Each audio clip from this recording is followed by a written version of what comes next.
as National Human Trafficking Awareness Month. So you will be seeing, not only in Florida, but across the nation, events to raise awareness about the atrocious crime of human trafficking and how the community can help in stopping the crime and rescuing victims. So you'll be hearing from us throughout the month and organizations across the state of Florida about what we are doing to shine a light on trafficking, how it affects the victims, and ways that the community can help report when they suspect activity.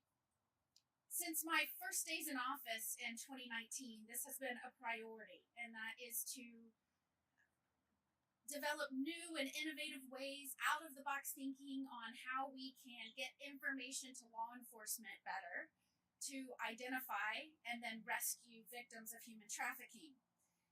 You may remember last year we announced first of its kind statewide human trafficking strike team. It's a statewide group that is specifically focused on taking in information from the public and other sources, working directly with state or with community partners, law enforcement, and others to rescue victims.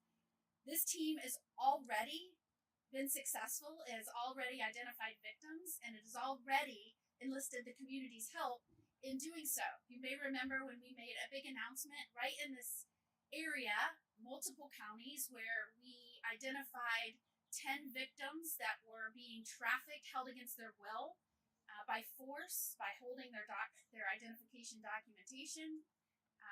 With the help of our strike team and local law enforcement partners, based on information and a tip through our hotline, we were able to rescue those victims. And it's already showing that if we work together, we can make a dent in the crime of human trafficking.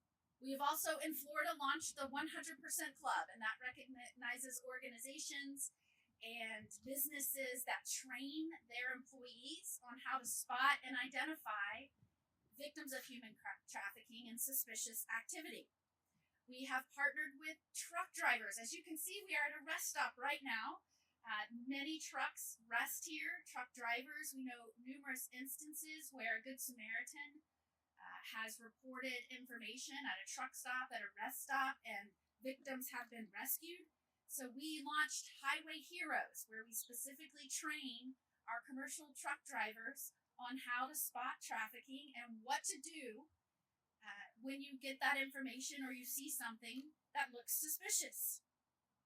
Now all of those folks that have been trained to spot human trafficking are eyes and ears on the roads, and we're already seeing that payoff. We know that traffickers use our roadways, our interstates, to not only move victims, but they also try to peddle in their trade at these truck stops and other rest stops. And that is why this is a hotbed and a great place to make sure we're posting information about how the public and others can report instances of human trafficking.